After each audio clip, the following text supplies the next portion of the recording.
કોઈ લાશને લારીમાં લઈ જઈ રહ્યું હતું તો કોઈ લાશોના પોટલા બાંધી રહ્યા હતા।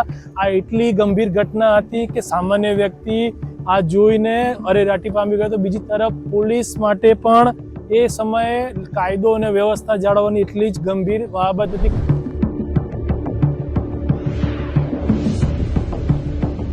આ એ વિસ્તાર છે જ્યાં 12 જૂન 2025 એર ઇન્ડિયાની ઇન્ટરનેશનલ ફ્લાઇટ અમદાવાદથી ટેક ઓફ થઈ હતી। એની ગણતરીની મિનિટમાં આ જગ્યા પર પ્લેન ક્રેશ થાય છે અને અહીંયા જે સમયે હું પહોંચ્યો ત્યારે લોકો દોડી રહ્યા હતા। જ્યાં જો ત્યાં લોકોની ચીચિયારીઓ હતી।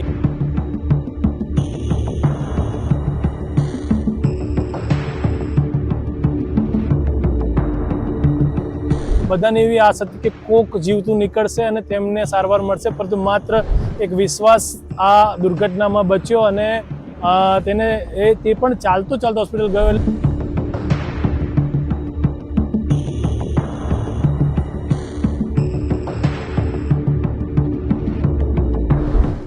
હજી સુધી સ્પષ્ટ નથી કે આ આખી દુર્ઘટના બની કઈ રીતે ને કેટલી મિનિટમાં આ પ્લેન ક્રેશ થયું।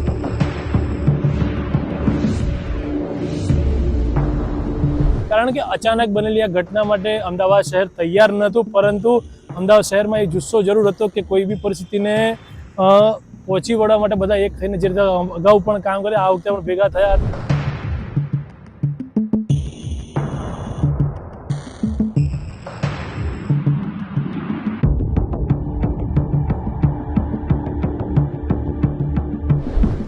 નમસ્કાર, હું અત્યારે અમદાવાદના મેઘાણીનગર વિસ્તારમાં હાજર છું અને આ એ વિસ્તાર છે જ્યાં 12 જૂન 2025 એર ઇન્ડિયાની ઇન્ટરનેશનલ ફ્લાઇટ અમદાવાદથી ટેક ઓફ થઈ હતી। જે પ્લેનની અંદર વિજય રૂપાણીથી સહિત અન્ય ક્રૂ મેમ્બર પણ હતા અને અચાનક પ્લેન જે ટેક ઓફ કરે છે તેની ગણતરીની મિનિટમાં આ જગ્યા પર પ્લેન ક્રેશ થાય છે। આ જગ્યાથી અમદાવાદ સિવિલ હોસ્પિટલ માત્ર 200 મીટરના અંતરે છે અને એ દિવસે આ જગ્યા પર હું હાજર હતો અને એ સમયે આ જે તમે આ રસ્તો જોઈ રહ્યા છો આ રસ્તો એસઆરપી હેડક્વાર્ટર તરફથી આવી રહ્યો છે ને અહીંયા જે સમયે હું પહોંચ્યો ત્યારે લોકો દોડી રહ્યા હતા, પોતાના સ્વજનોને કશું થયું છે તેમ સમજીને ચિંતા કરી રહ્યા હતા, પણ તેમને ખબર નહોતી કે અહીંયા પ્લેન ક્રેશ થયું હતું અને પ્લેન ક્રેશની આગની જ્વાળાના કારણે બીજા લોકો પણ તેમાં ઈજાગ્રસ્ત થયા હતા અને તેઓ તેમાં ગંભીર રીતે ઘાયલ થતા તેમને પણ સારવાર દરમિયાન મોત થયું હતું। આવા અસંખ્ય લોકો અહીંયા હતા જે પોતાના સ્વજનો છે કે નહીં તે અસમંજસમાં હતા।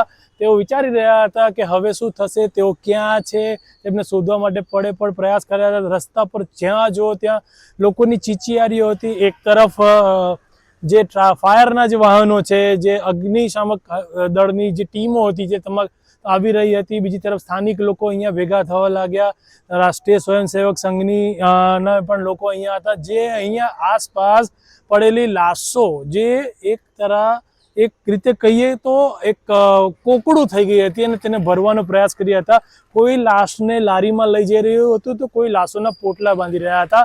આ એટલી ગંભીર ઘટના હતી કે સામાન્ય વ્યક્તિ આ જોઈને અરેરાટી પામી ગયો હતો। બીજી તરફ પોલીસ માટે પણ એ સમયે કાયદો અને વ્યવસ્થા જાળવવાની એટલી જ ગંભીર બાબત હતી, કારણ કે આ વિસ્તાર એકદમ ભરચક વિસ્તાર છે ને નજીકમાં જ સિવિલ હોસ્પિટલ આવેલી છે અને સિવિલ હોસ્પિટલમાં સારવાર માટે લઈ જવા માટે પણ કદાચ સમય ઓછો પડી રહ્યો હતો, કારણ કે બધાને એવી આશ હતી કે કોક જીવતું નીકળશે અને તેમને સારવાર મળશે, પરંતુ માત્ર એક વિશ્વાસ આ દુર્ઘટનામાં બચ્યો અને તે પણ ચાલતો હોસ્પિટલ ગયો। એટલે તે સમયે હોસ્પિટલ, પોલીસ તંત્ર અને આખા અમદાવાદ શહેરની જે વ્યવસ્થા હતી તે તમામ એક જ જગ્યાએ કેન્દ્રિત હતી ને લોકોનો એક જ ઉદ્દેશ્ય હતો કે કોકને બચાવવામાં આવે। પરંતુ આ એટલી ગંભીર ઘટના બની કે એ પછી લાશો તો કદાચ કોઈની પૂર્ણ મળી નહીં, પરંતુ તમે મારી પાછળ જે જગ્યા જુઓ છો આ હોસ્ટેલ છે।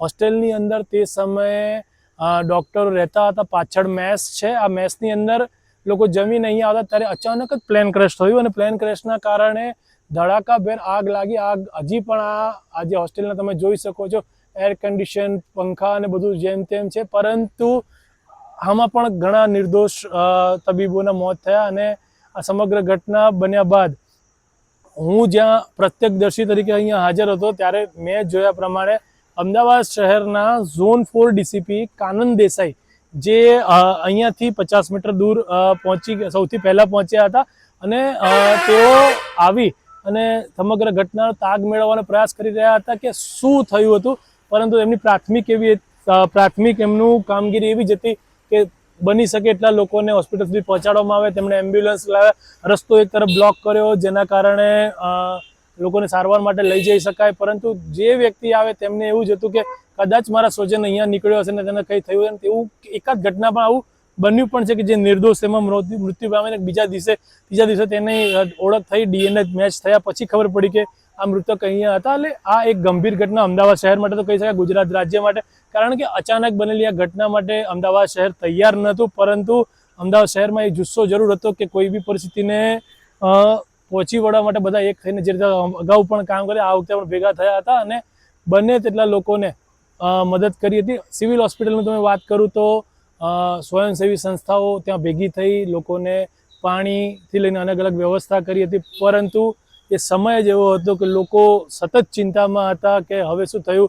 આ પ્લેન ક્રેશની અંદર પૂર્વ મુખ્યમંત્રી વિજય રૂપાણી પણ હતા અને એ સમયે હું અહીંયા હાજર હતો ત્યારે તેમના ડ્રાઈવર પણ અહીંયા હાજર હતા અને તે કોઈ પોલીસ અધિકારી સાથે વાત કરી રહ્યા હતા અને તે પણ એવું કહી રહ્યા હતા કે સાહેબ કદાચ પ્લેનમાં હતા, અને પરંતુ ઘણા સમય સુધી આ વાતની કન્ફર્મેશન ના થઈ, પરંતુ આખરે પ્લેનના મુસાફરોના લિસ્ટમાં વિજય રૂપાણીનું નામ આવ્યું અને તેમનું બોર્ડિંગ પણ આવ્યું.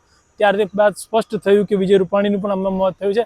આ ઘટના બન્યા બાદ મૃતકોના સ્વજનો 2-3 દિવસ બાદ આ જગ્યાએ આવ્યા હતા. આ જગ્યાએ આવીને પોતાના સ્વજનોને પ્રાર્થના કરી હતી અને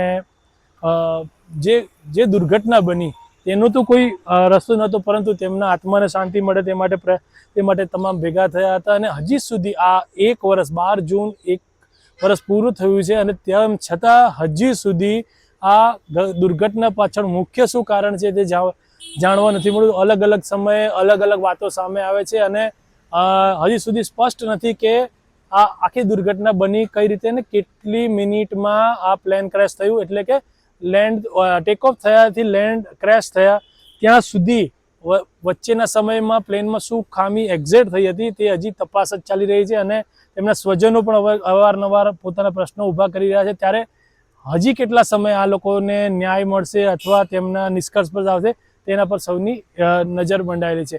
હું ચેતન પુરોહિત ઇન સેકન્ડ્સ ન્યૂઝ માટે અમદાવાદથી જોડાઈ રહો તમે ઇન સેકન્ડ્સ ન્યૂઝ સાથે. લાઈક કરો, સબસ્ક્રાઈબ કરો. નમસ્કાર.